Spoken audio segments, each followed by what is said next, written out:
Já, góðan daginn.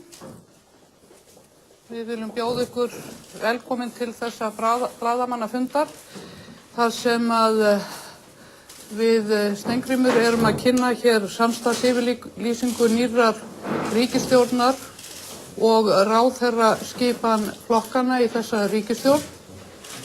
Ég vil fyrst segja að ég er mjög stolt á þessum degi að þetta skuli vera fyrsta ríkisstjórn félagshyggju og jafnaðarmanna, meirihluta stjórn sem að mynduð er á Íslandi og ég bind miklar vonir við þessa stjórn.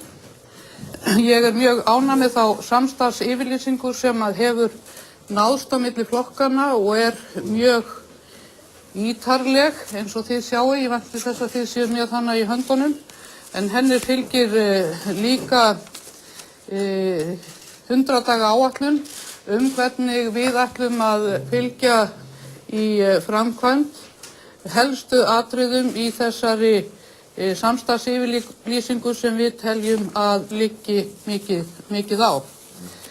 Það sem við leggjum áherslu á í þessum sáttmála er að það verði unnið að þjóðarsamstöðu stöðugleika sáttmála og það verði lögð fram áætlun til þess að jafnvægi verði náð í ríkisfjármálum á næstu árum. Við gerum okkur fullkomlega grein fyrir því og höfum gert okkar flokkum grein fyrir því að þessi vegferð áfram verður mjög erfið og það eru erfiðleikar framundan til þess að takast á við, ekki síst í ríkisfjármálum og til þess að ljúka því verkefni sem við höfum unnið að á undanförnum vikum er að endurreisa bankakerfið og koma efnahagslífinu og atvinnulífinu betur á fót. Í þessari ríkisstjórn þá verður á þessu kjörtímabili ráðuneytum fækkað úr 12 í 9.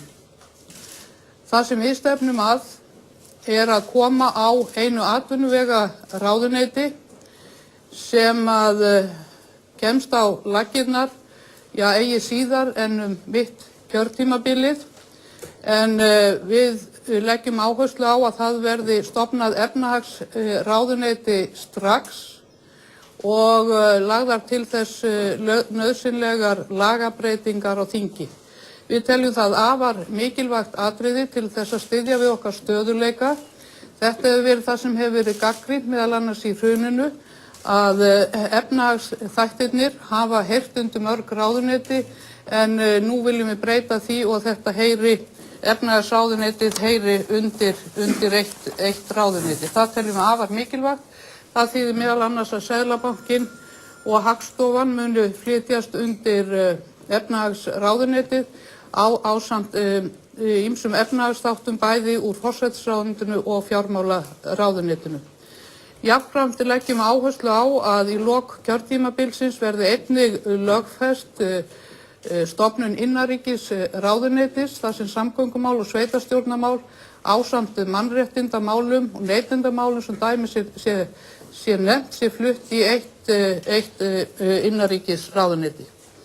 Það verður lögð fyrir Alþingi tillaga að ríkisstjórnin hefji viðræður aðild að Evrópusambandinu fljótlega eftir að þing kemur saman sem við vonumst til að ljúka á þessu þingi sem að mun verða sett núna á föstudaginn næstkomandi 15.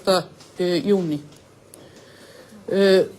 Það sem við leggjum einnig áherslu á er að það verði lagt heildarmat og þörf fyrir frekari aðgerðir í þágu heimila og tillögur unnar í samráði við aðila vinnumarkaðarins, en við leggjum áherslu á að strax verði hafið samráð við aðila vinnumarkaðarins þjóðarsátt þar sem þetta atriði verði meðal annars tekið inn í, en eins og allir vita þá eru kjarasamningar lausir núna 1. júlí.